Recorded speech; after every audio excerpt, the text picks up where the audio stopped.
Ifeoma and Ujunwa had always been together for as long as they could remember.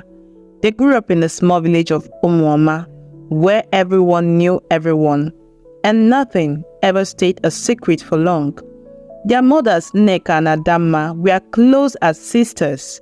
The two women often sat outside their small homes, weaving baskets or cracking jokes, their laughter filling the air. Both their husbands had passed away years ago, leaving them to care for their daughters alone. Life was simple in the village, and although they had faced hardships, the love they had for their daughters and each other kept them strong.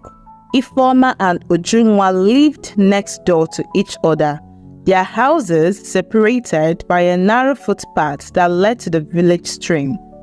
Ifeoma was calm, reserved and thoughtful, while Ujunwa was full of life, social and adventurous.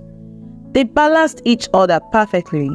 They spent most of their time together, whether they are fetching water, attending the small village school, or running errands for their mothers at the markets.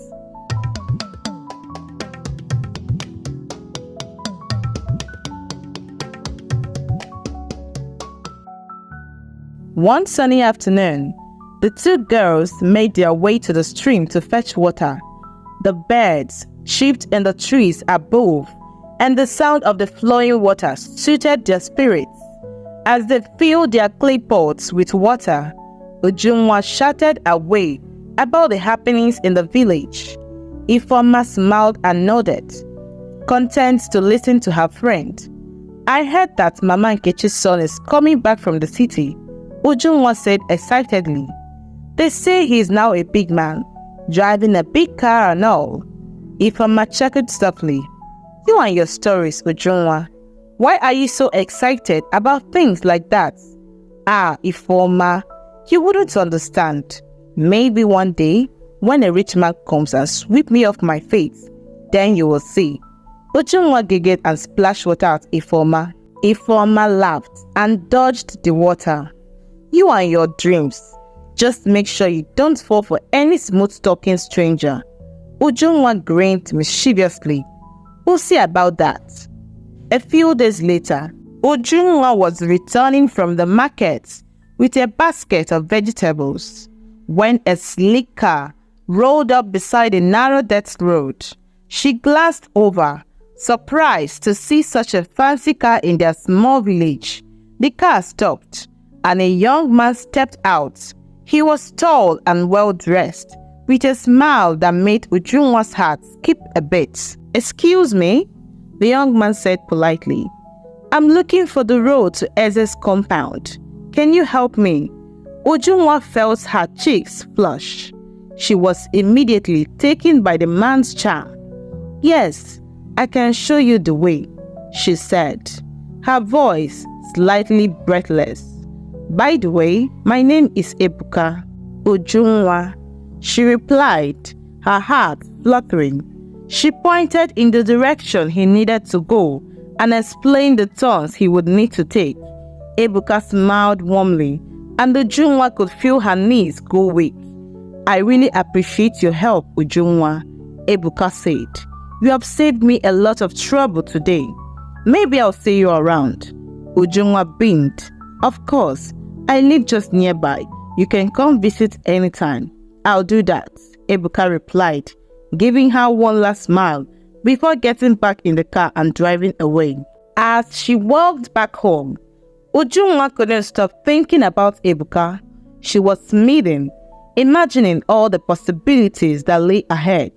He was handsome, polite, and clearly wealthy. She couldn't wait to tell Ifeoma about him.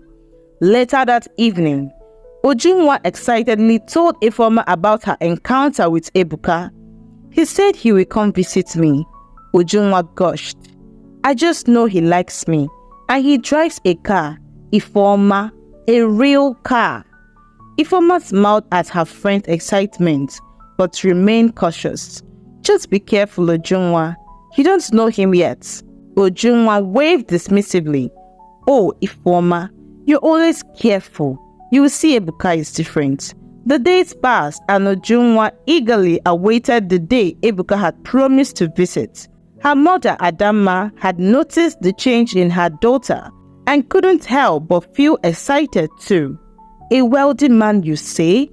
Ah, Ujunwa, if this young man is truly interested, it could be a blessing for our family. On the promised day, Ujunwa and her mother prepared the house for Ebuka's visit. They cleaned every corner and cooked a special meal. Ujunwa dressed in her best clothes, her heart racing with anticipation. Meanwhile, Ifeoma was on her way back from the market after running an errand for her mother. She was walking along the village road, her mind drifting to the usual thoughts of daily life when she heard the sound of a car approaching. She stepped aside to let it pass, but to her horror, the car suddenly swerved towards her. She barely had time to react before she was struck. The impact was jarring and everything went black. When Ifeoma opened her eyes, she was lying in the hospital bed. Her head ached and her body felt heavy. Confused and disoriented, she looked around and saw a man sitting beside her bed. "You are awake," Ebuka said softly, relief in his voice. "I'm so sorry about what happened. I didn't see you on the road. I rushed you here as soon as I could." Ifeoma blinked, trying to piece everything together. She vaguely remembered the car, the pain, and then nothing. What happened?" she whispered. "You were hit by my car," Ebuka explained gently. "It was an accident. I have been here with you waiting for you to wake up." Ifeoma nodded slowly. Her head still felt foggy, but she was grateful he brought her to the hospital. "Thank you," she murmured. "Do you want me to call your family?" Ebuka asked. "Yes," Ifeoma said weakly. "Please call my mother and Ujunwa. They will be worried." Ebuka nodded and took out his phone. Ifeoma gave him her mother's number, and within minutes, Nneka, Ujunwa, and Adamma were on their way to the hospital. Meanwhile, back at Ujunwa's house, Ujunwa and her mother were growing restless. They had been waiting for hours, and there were no sign of Ebuka. Ujunwa's excitement had turned into frustration. "Where could he be?" she muttered. Adamma tried to console her. "Maybe he got delayed. Don't worry, he will come." But deep down, Ujunwa couldn't help but feel uneasy. When they finally arrived at the hospital, Nneka rushed to Ifeoma's side, tears streaming down her face. "My daughter, are you okay?" she cried, hugging her tightly. "I'm fine, Mama," Ifeoma said softly, though her body still ached. "It was just an accident." Meanwhile, Ebuka has already left before they arrived. The next day, Ifeoma was discharged from the hospital. A week later, Ifeoma was sitting on the stool outside her house when she saw the car pull up. She squinted her eyes and recognized it immediately. It was Ebuka's car. Her heart skipped a beat as she stood up. Ebuka stepped out of the car with a warm smile on his face, carrying a small basket of fruits. "Ifeoma, how are you feeling?" he asked as he approached her. "I'm fine, Ebuka. Thank you for coming," Ifeoma replied shyly. She gestured towards the bench under the shade of a tree. "Please sit." Ebuka sat down and handed her the basket. "I brought you some fruits. I wanted to check on you and see how you are doing. It's been on my mind." Before Ifeoma could respond, her mother, Nneka, came out of the house. "Welcome, my son," she greeted. Mama, this is Ebuka. He was the one that brought me to the hospital when I had the accident." "Ah, thank you, my son, for all you did for my daughter in the hospital," she said warmly. "May God bless you." Ebuka smiled and nodded politely. "It was nothing, Mama. I'm glad Ifeoma is doing well." As they continued talking, Ujunwa and her mother Adamma stood by their window, watching the scene unfold. Ujunwa's face twisted with jealousy as she saw Ebuka chatting with Ifeoma and her mother. "Mama, look at that," Ujunwa hissed. That's the same man that was supposed to visit us. He's over there, sitting with Ifeoma and her mother, acting like they are so special. Adamma's eyes narrowed as she watched the interaction. So it's true. They want to snatch him away from you, she said, her voice laced with bitterness. What kind of friends are these? We won't let them take what belongs to you. When Ebuka finally stood up to leave, Ifeoma and her mother walked him to the car. Just as he was about to open the door, Ujunwa stormed out of her house and ran towards him, a big smile plastered on her face. Ebuka, she called out, throwing her arms around him in a sudden hug. Ebuka was startled for a moment, but gently pulled away. "Oh, Ujunwa," he said, clearly surprised. "I didn't expect to see you here." "Of course," Ujunwa said quickly.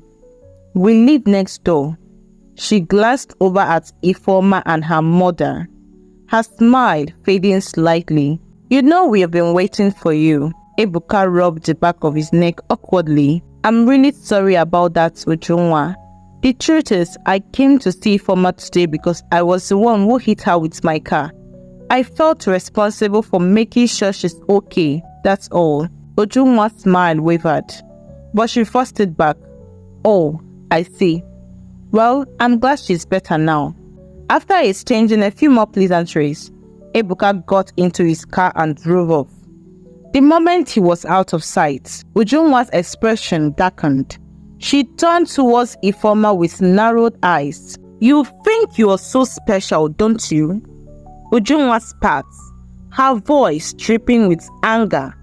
"Just because Ebuka came to see you, you think you can take him away from me?" Ifeoma was stunned. "Ujunwa, what are you talking about? I don't understand." Adamma stepped forward, glaring at Nneka. "Don't pretend like you don't know what is going on, Nneka," she snapped. "You and your daughter are trying to steal Ujunwa's title. How dare you?" Nneka raised her hands in defense. "Adamma, please calm down. We never had any intentions of taking anything from Ujunwa. Ebuka came to see Ifeoma because of the accident." "Lies!" Ujunwa shouted. "You are just a cheap woman, Ifeoma. I thought you were my friend, but now I see you for who you really are. You are nothing but a snake." Tears welled up in Ifeoma's eyes. "Ujunwa, that's not true. I have never done anything to hurt you. Don't play innocent." Ujunwa's voice trembled with fury. "You think I don't see what's happening? You want to take everything away from me? Well, I won't let you." Adamma joined in hurling insults at Nneka and Ifeoma. Days turned into weeks, and the once inseparable bond between Ifeoma and Ujunwa was shattered. They no longer spoke to each other. Ifeoma felt a deep sadness in her heart. She missed her friend terribly, but no matter how hard she tried to explain herself, Ujunwa refused to listen. Ifeoma spent sleepless nights wondering if her friendship with Ujunwa could ever be mended. Her mother would always console her, assuring her that all will be well. One bright afternoon, Ifeoma was returning from the market when she noticed a familiar car slowing down beside her. She turned her head and saw Ebuka behind the wheel. His smile warm as ever. Her heart skipped a beat as she waved at him. Ebuka quickly parked his car and stepped out to greet her. "Ifeoma," he called, approaching her with a sense of urgency. "Ebuka," Ifeoma smiled warmly. "You have come back to the village." "Yes," he said, his eyes fixed on hers. "I've come to see my parents, but more importantly, I've come to see you." Ifeoma blushed. She wasn't sure what to make of his sudden seriousness. "Is everything okay?" she asked. "Ifeoma," Ebuka began, his voice soft yet filled with emotion. "I've been thinking a lot since the accident and the time we've spent together. I realize now how much I've fallen in love with you. I can't stop thinking about you. and I know in my heart that I want to marry you." Ifeoma was taken aback by his words. Her heart raced as she tried to gather her thoughts. "Ebuka, are you sure? What about Ujunwa? I thought you two were going to get married." Ebuka shook his head firmly. "No, Ifeoma. Ujunwa and I were never more than friends. I never promised her marriage. It was just a misunderstanding. You are the one I want, not her." Ifeoma was still uncertain, but Ebuka managed to convince her. Ifeoma and Ebuka began seeing each other more frequently. They would meet by the stream, talking for hours about their future together. Soon after, Ebuka decided to visit Ifeoma's house to formally seek for her hand in marriage. When Ebuka arrived at Ifeoma's house, her mother, Nneka, was overjoyed. "Ah, Ebuka, welcome." Nneka beamed, offering him a seat. "You've come to see us today. It's a good day." Ebuka smiled and declared his intention to marry Ifeoma.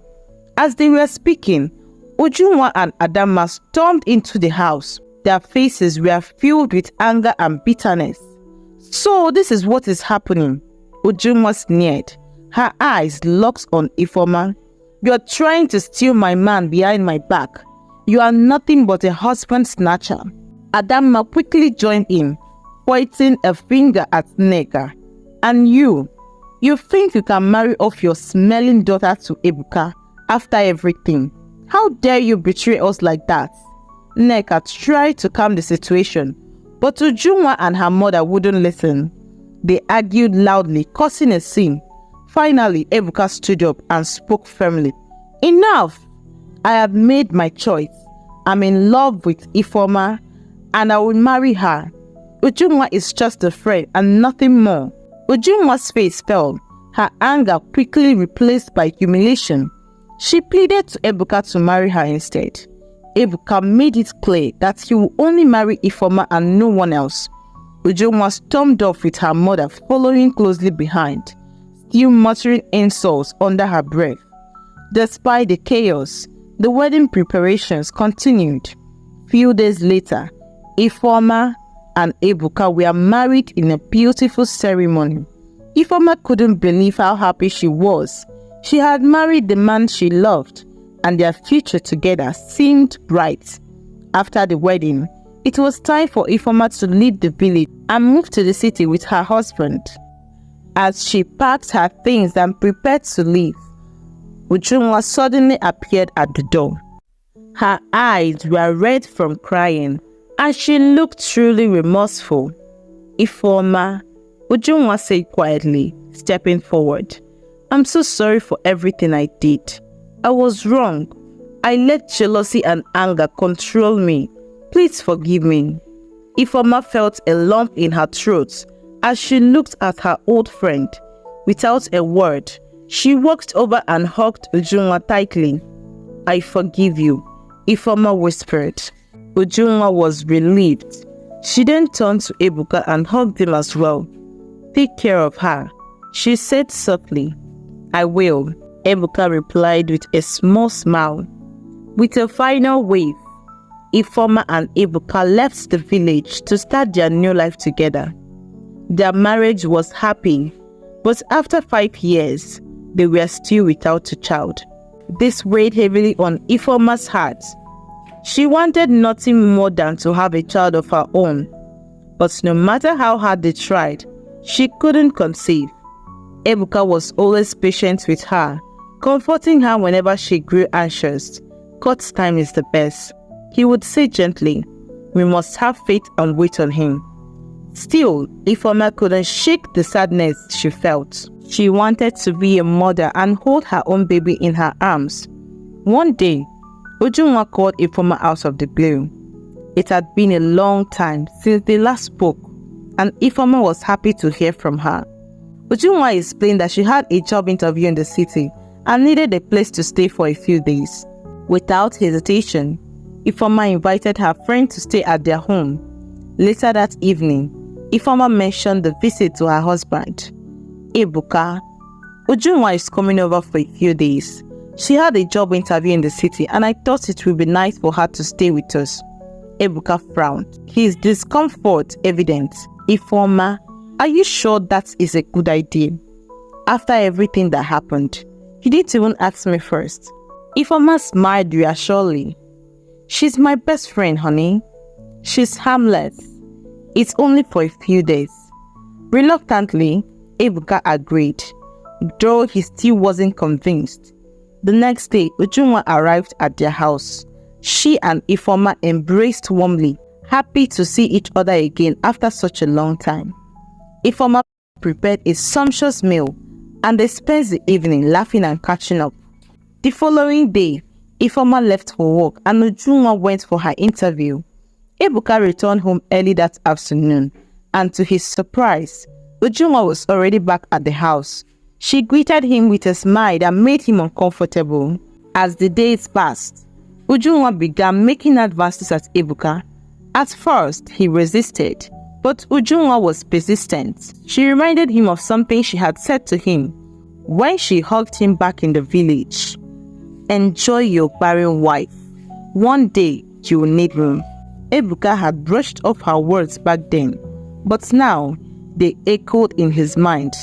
Over time, he gave into temptation and they began an affair. His treatment of Ifeoma changed drastically. He became distant and cold, often avoiding her or snapping at her for no reason. Ifeoma was heartbroken.